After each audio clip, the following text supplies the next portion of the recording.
Former Facebook data scientist turned whistleblower Frances Haugen returning to Capitol Hill and sounding the alarm on the dangers the company's products, particularly Instagram, pose to teenagers.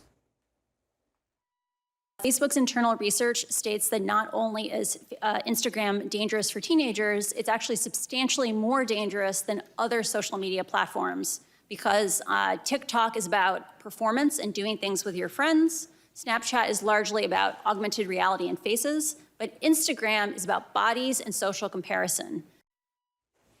Joining us now to discuss is Scott Galloway, CNN Plus host and professor of marketing at NYU Stern School of Business. Scott, it is so great to have you on this morning to talk about this. You know, in your view, how harmful is Instagram to kids?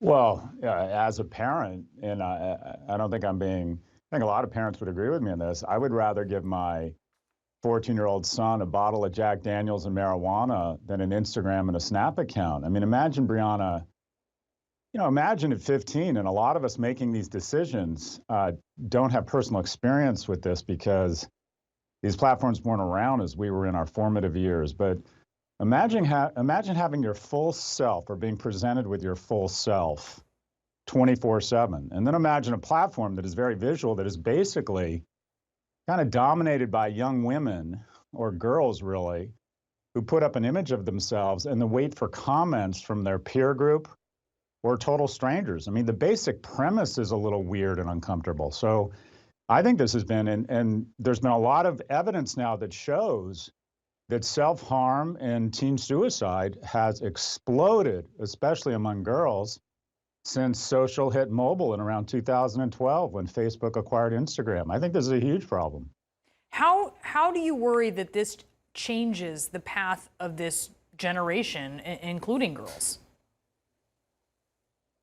Well, look, anyone with kids knows that you have your world of work, you have your world of fun, and you have your world of kids. And if something comes off the tracks with one of your kids, your entire universe shrinks to that kid. So now we have, I think looking back on how we have regulated or not regulated social media, we're going to regret the axis of misinformation that has decreased vaccination rates that will lead to unnecessary death and disability. We are going to regret not breaking these companies up, and we've stunted economic growth by letting them exert their monopoly power. But the biggest regret we're going to have, Brianna, I think in 10 years we're going to look back and think, how on earth did we let this happen to our children? We age gate alcohol, the military, marijuana, pornography, but we've decided not to age gate social media, which has demonstrated more harm to teens, especially young girls. Boys bully physically and verbally, girls bully relationally, and we have put these nuclear weapons in their hands. I think we're going to look back on this and think, how on earth did we let this happen? Yeah, I have appreciated how much you speak online, just shouting from the rooftops to people that, look, if it comes down to our kids, that's really all that matters. But you see Congress, because of these platforms involving speech, they seem unsure of how to effectively legislate this. What actually would prompt Congress and big tech to address this?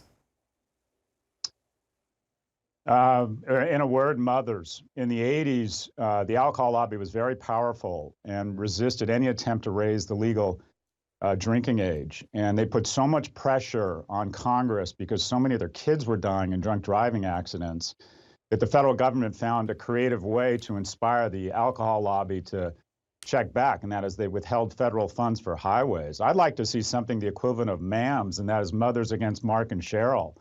But I think they have crossed the wrong cowboy here, specifically mothers.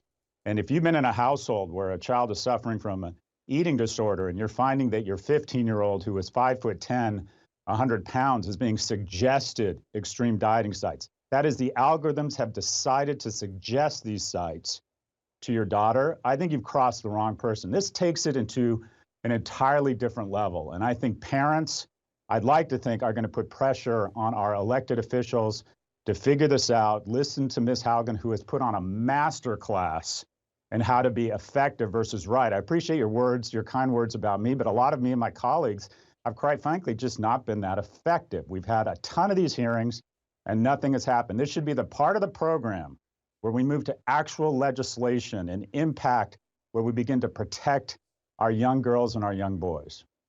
Yeah, we can't just sit by. We can't just sit and watch this.